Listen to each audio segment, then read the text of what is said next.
አንዱ ቲክቶከር ይመጣና መልበሻ ክፍል ውስጥ አይደለም መግባት እንጨፍርበታለን አርሴ ይችላል። በጣም ያሳፍራል። ሪሊ ያሳፍራል። ይህንን ያደረገው መንገዱን የከፈተው የአዲስ አበባ እግር ኳስ ፌዴሬሽን ነው። ተጠያቂውም የአዲስ አበባ እግር ኳስ ፌዴሬሽን አመራሮች ናቸው በዚህ ረገድ ማለት ነው።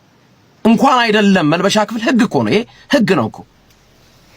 ወደ አንዳንድ መስሪያ ቤቶች ስንሄድ እኮ ከሰራተኛ በስተቀር ወደ ውስጥ መግባት ክልክል ነው ይላል። ህግ ነው፣ በቃ ህግ ነው። መልበሻ ክፍል ውስጥ አይገባም። ጋዜጠኛ እንኳን አይገባም። ፒች ውስጥ አይገባም። ሜዳ ውስጥ አይገባም። ቲክቶከሮች አይስሩ አይደለም ይስሩ። ባይዘዊ ቲክቶከር መሆን ቲክቶከር ፕሮፌሽን አይደለም፣ ሙያ አይደለም። ጋዜጠኝነት ግን ሙያ ነው። እና በዚህ ረገድ እኔ የአዲስ አበባ እግር ኳስ ፌዴሬሽን በጣም የሰራው ስራ ልክ አይደለም፣ መታረም አለበት። እንደውም መላውን ጋዜጠኛ ይቅርታ መጠየቅ አለበት የአዲስ አበባ እግር ኳስ ፌዴሬሽን። ለጋዜጠኝነት ለፕሮፌሽኑ ክብር መውረድ በዚህ ደረጃ ጋዜጠኞች እንዲሰደቡ እንዲዋረዱ መንገድ የከፈተው የአዲስ አበባ እግር ኳስ ፌዴሬሽን ነው። መሳለቂያ ለማድረግ የተሄደበት ርቀት አሉላ አይደለም የተነካው፣ መላው ጋዜጠኝነት ነው የተነካው። ስለዚህ ሙያችን ሊከበር ይገባል። እኛ እስከ ማታ የምንዘግበው እስከ ማታ መረጃ የምናቀርበው ኮሜንታተር የምንጮኸው ብዙዎቻችን ጉሮሯችን ይታመማል እኮ። ያንን ችለን የምንመጣው አትሊስት ኦዲየንሱን ለማስደሰት ነው።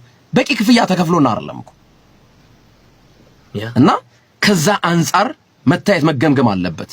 ለጋዜጠኝነት ፕሮፌሽን እንደውም ማለት ነው የጋዜጠኛ ማህበር ቢኖር ኑሮ ቆራጥ አቋም ይዞ የአዲስ አበባ እግር ኳስ ፌዴሬሽንን ዘገባዎች ቦይኮት ማድረግ ነበር፣ አለመዘገብ በዚህ ስራው ማለት ነው። ልክ አይደለም የተሰራው ስራ። ተሰድበንበታል፣ ብዙ ነገር ተደርገንበታል፣ ተከሰንበታል፣ በየፍርድ ቤቱ ተመላልሰንበታል። ሐቅ እንዲወጣ እውነት እንዲነገር ጥረናል፣ ተናግረናል። ያ የሚሆነው አገራችን ስለምንወድ ነው፣ አገራችን ስለምናከብር ነው። ነገ በእግር ኳሱ ነገ በአትሌቲክሱ ለውጥ እንዲመጣ ነው። ሙስና እንዲጠፋ ነው። ሙሉ በሙሉ ላይ ጠፋ ይችላል። ከእያንዳንዳችን መቀነት እናት ላይ እየተወሰደ ከእያንዳንዳችን ገንዘብ አገራችን በስፖርቱ ፈቅ ትላለች ብለን የምናስበው ከመንግስት ካዝና የሚወጣው ገንዘብ። ስለዚህ ሙያችን ይከበር።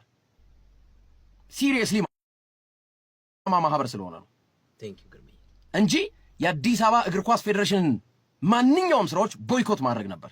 የትኛውም ጋዜጠኛ አንዘግብም ብሎ ቦይኮት ማድረግ ነበር። ቲክቶከሮች ይዘግቡለት። ከዛ በኋላ ፕላትፎርም ነው። ትናንትም ተናግሬዋለሁ።